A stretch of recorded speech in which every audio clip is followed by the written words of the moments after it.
నమస్తే, welcome to T Times News. Bigg Boss Telugu season 8 title ని నిఖిల్ సొంతం చేసుకున్నాడు. ఆదివారం డిసెంబర్ 15లో జరిగిన గ్రాండ్ ఫినాలేలో గ్లోబల్ స్టార్ రామ్ చరణ్ చేతుల మీదుగా బిగ్ బాస్ ట్రోఫీ అందుకున్నాడు ఈ సీరియల్ యాక్టర్. సుమారు 3 నెలల పాటు బుల్లితెర ప్రేక్షకులను అలరించిన బిగ్ బాస్ తెలుగు సీజన్ 8 ముగిసింది. సెప్టెంబర్ 1న ప్రారంభమైన ఈ రియాలిటీ షోకి ఆదివారం డిసెంబర్ 15తో ఎండ్ కార్డ్ పడింది. నిన్న గ్రాండ్ ఫినాలే అట్టహాసంగా జరిగింది. Global star Ram Charan chief guest గా హాజరయ్యాడు. అలాగే పలువురు సెలబ్రిటీలు కూడా బిగ్ బాస్ వేదికపై సందడి చేశారు. ఈ సీజన్లో ఎలిమినేట్ అయిన కంటెస్టెంట్స్, టాప్ 5 కంటెస్టెంట్ల కుటుంబ సభ్యులతో బిగ్ బాస్ గ్రాండ్ ఫినాలే కోలాహలంగా సాగింది.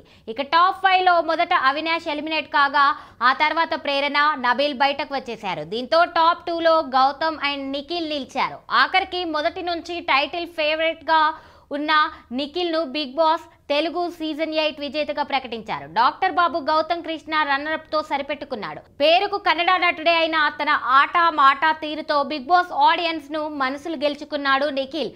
కంటెస్టెంట్స్ సూటిపోటి మాటలన్న ఆటతోనే సమాధానం చెప్పాడు. ఇక ఫిజికల్ టాస్కుల్లో అయితే నిఖిల్ కి తిరుగు లేకుండా పోయింది.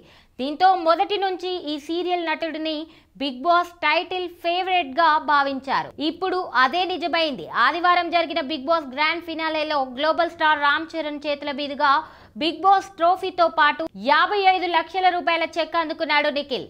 ఇక గెలిచిన తర్వాత తన విజయాన్ని తల్లిదండ్రులకు అంకితం చేస్తూ గొప్ప మనసు చాటుకున్నాడు. కాగా బిగ్ బాస్ విజేతగా నిలిచిన నిఖిల్ అమౌంట్ పరంగా కూడా జాక్ పట్టుకొట్టాడనే చెప్పవచ్చు.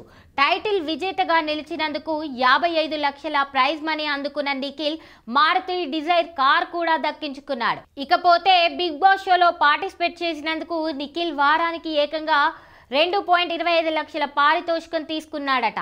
ఈ లెక్కన మొత్తం 15 వారాలకు గాను 33,75,000 సంపాదించినట్లు తెలుస్తుంది. అంటే మొత్తంగా 88 లక్షలు నిఖిల్ సొంతం చేసుకున్నట్లు తెలుస్తుంది.